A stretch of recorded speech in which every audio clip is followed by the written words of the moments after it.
No dead zones in the analog sticks.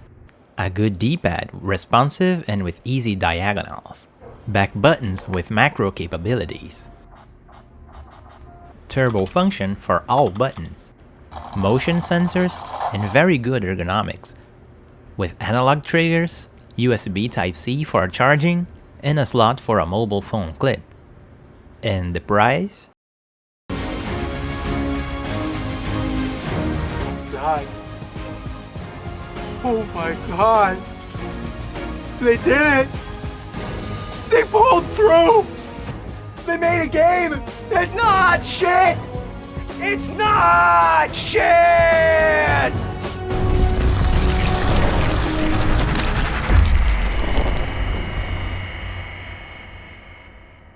Hello everyone, today we're gonna review the Easy SMX Bayard 9124, and I have to say that this gamepad surprised me in many ways.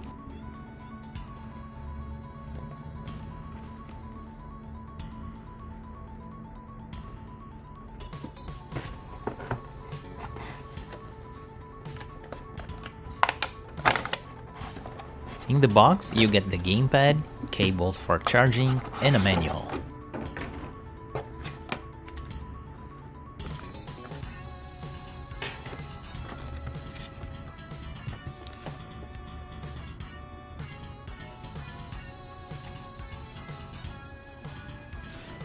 Their manual is pretty bad.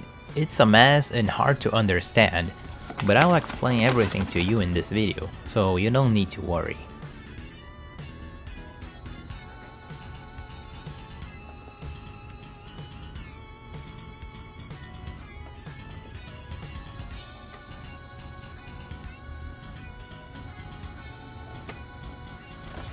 Right out of the box, you can see how this gamepad is very similar to the GameSir T4 Pro. The back buttons need a good amount of pressure to activate.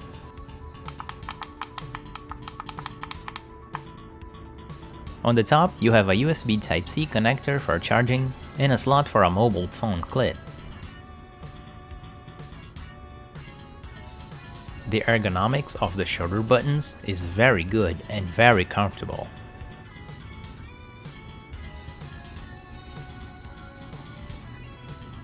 And in the back, you have a rubberized grip. It's definitely not soft rubber, it's a little bit hard, but you can feel that this is not plastic either.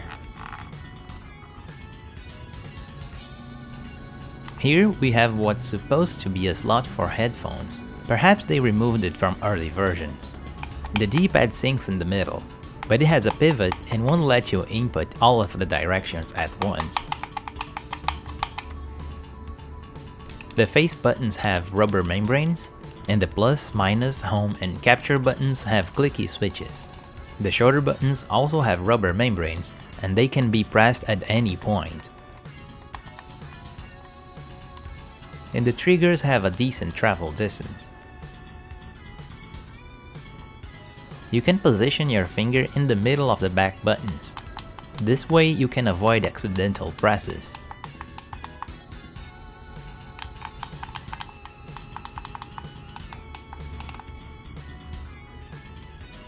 And the face buttons are backlit.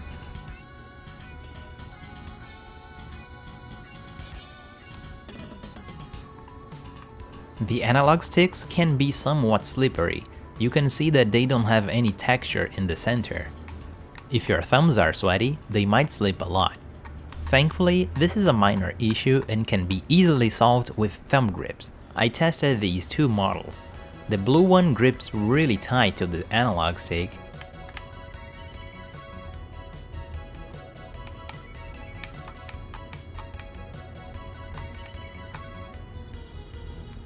and the plastic black one is a bit loose, but both of them works very well and won't let your thumb slip.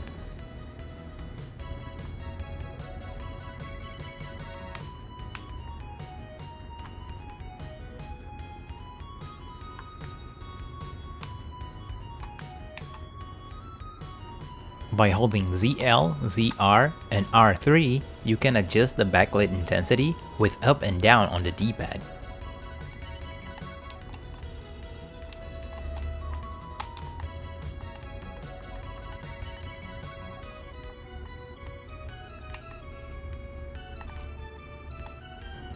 To pair with the switch, you must hold X and press the home button.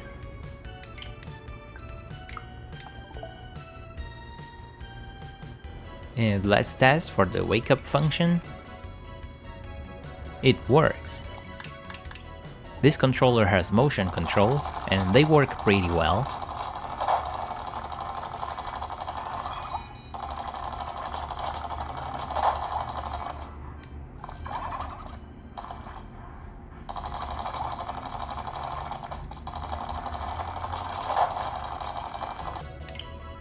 The button mapping can be changed under the switch options, and the analog sticks don't have any dead zones in the axis.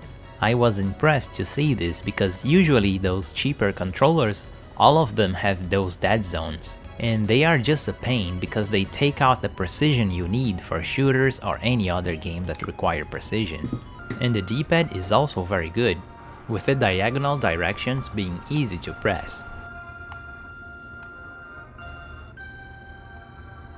The capture button works as a capture button, but if you hold R3 and press it down, it will become a special function button. With this button, you can change the rumble intensity.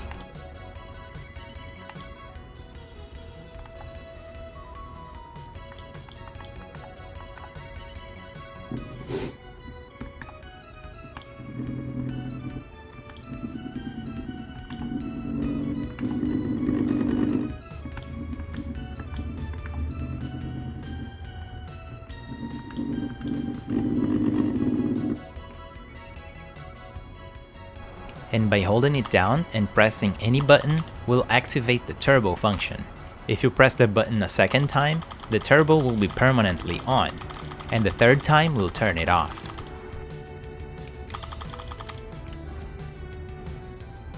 The back buttons can work as shortcuts for any other button.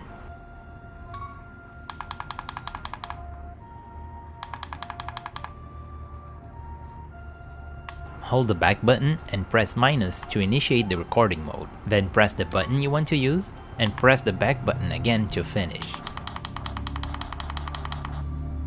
To erase, just initiate the recording mode and finish it without pressing any button.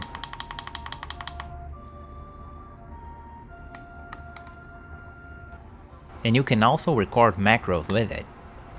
But instead of using the minus button, you must use the plus button.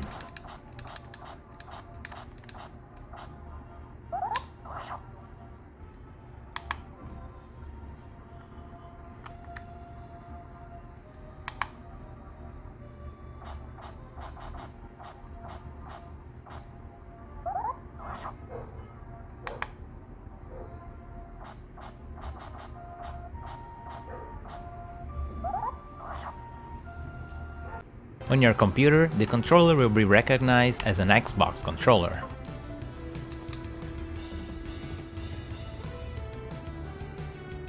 Here is the D-pad diagonals.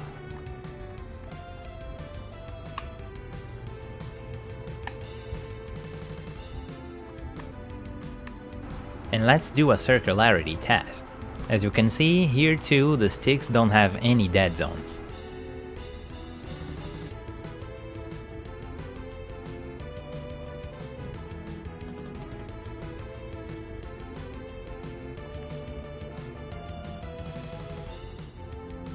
And here's the result, pretty modest.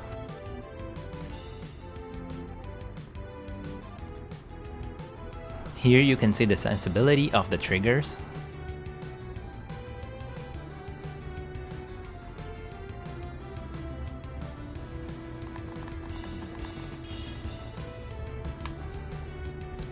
And here's how the analog sticks are registered during the macro function.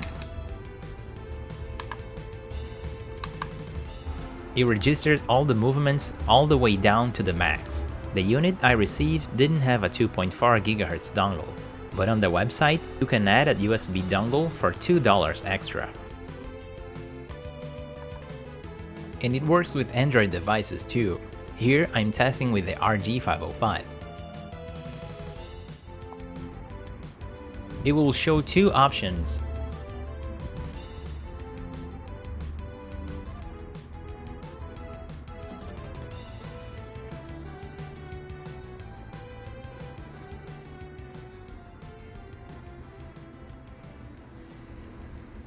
I had trouble connecting to the first option, but selecting Xbox wireless controller will work.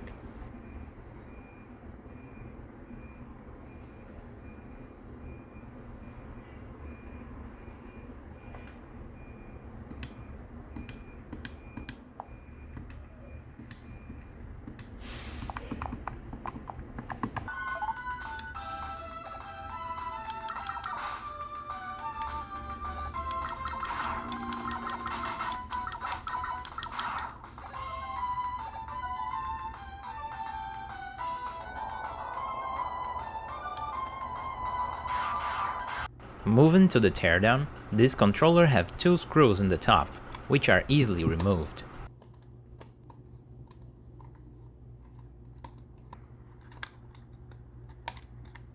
But I found a lot of resistance trying to open it.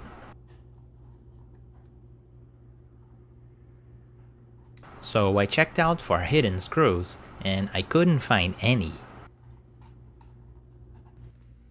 I even tried poking on the rubberized section, trying to find any screw holes. I imagined that there were clips inside, so I kept trying.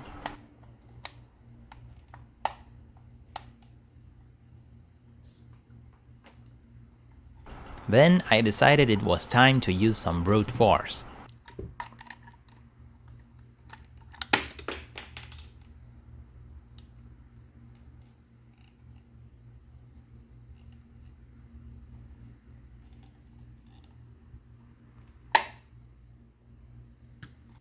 I tried even on the sides, to the point of causing permanent damage on the controller.